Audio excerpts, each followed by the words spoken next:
Alright, Adam and Eve, I think it's 52 we're on.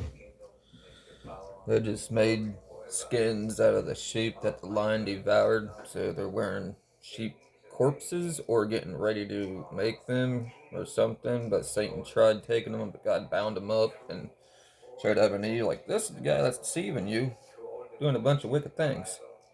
But we are at that area.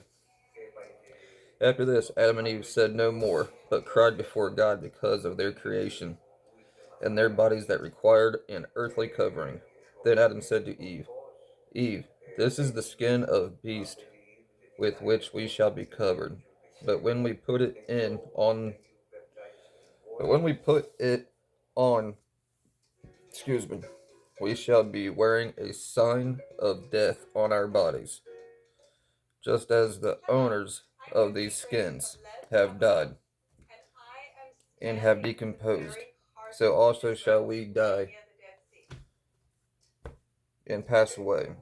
Then Adam and Eve took the skins and went back to the cave of treasures. When they were in it, they stood and prayed, as was their habit. And they thought how they could make garments of those skins, because they had no skill. Then God sent them his angel to show them how to accomplish this. God showed us how to make clothing to accomplish this. And the angel said to Adam, go out and bring some palm thorns. Then Adam went out and brought some, as the angel had commanded him. Then the angel began before them to work the skins, after the manner of one who prepares a shirt. And he took the thorns and stuck them into the skins before their eyes. Then the angel again stood up and prayed God that the thorns in those skins should be hidden, so as to be as if it were sewn with one thread. And so it was, by God's order, and they became garments for Adam and Eve, and he clothed them with the skins. From that time, the nakedness of their bodies was covered from the sight of each other's eyes. And this happened at the end of the 51st day. At the end of the 51st at the end of the 51st day. Then when Adam's and Eve's bodies were covered, they stood and prayed and sought mercy of the Lord and forgiveness, and gave him thanks, because he had mercy on them and had covered their nakedness. And they did not stop praying the entirety of that night. It's a lot of praying. They were doing this day in, day out, nonstop, essentially. Then, when the morning dawned at sunrise, they said their prayers, as was their custom, and then went out of the cave. And Adam said to Eve, since we don't know what there is to the west of this cave, let us go out and see it today. Then they departed and went toward the western border. Chapter 53. Whew. They were not very far from the cave when Satan came toward them.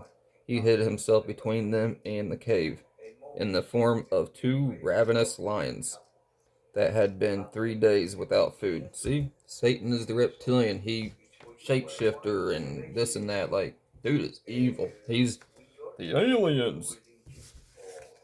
Our government sucks. They work for him. And they came toward Adam and Eve, as if to break them in pieces and devour them. Then Adam and Eve cried out and begged God to deliver them from their paws. Then the word of God came to them and drove away the lions from them. And God said to Adam, Adam, what do you seek on the western border? And why have you left of your own will the eastern border, which was your living place? Once again, left without God's permission. Something's going to happen. Now, turn back to your cave and remain in it. so that Satan won't deceive you or achieve his goals to overtake you. In this western border, Adam, there will go from you a descendant that shall replenish it. Excuse me. And they will defile themselves with their sins and with their yielding to the commands of Satan and by following his works. I know who that is. There's a lot of people that's evil as heck from the west side of Israel. They cross the pond, not the ocean, the pond, like the Red Sea, that area, Africa. Therefore will I bring waters of a flood to cover them and overwhelm them all. Talking about the flood already. This is in the book of Adam and Eve, chapter 53. But I will deliver what is left of the righteous among them, and I will bring them to a distant land. But the land in which you live now shall remain desolate and without one inhabitant in it. After God had spoken to them, they went back to the cave of treasures.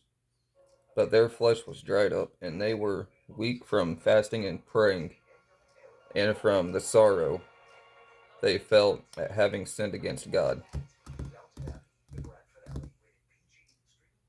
Africa's definitely there. The flood started because of Sodom and Gomorrah. No, Sodom and Gomorrah was hail and fire, brimstone and fire. The flood started because, well, because all the giants and everybody else and all that good crap was being evil and doing what the kids are today because moms suck. YOLO! Oh, you can sit there and stop being a whore when you're like 30 and 40. Make sure you have kids now so you can sit there and have fun later on in life, too. Right? Wonder how all this came about. Greed. Sounds like some people have the mentality of Lucifer. Anyways, next video would be 45 or 44, 54, and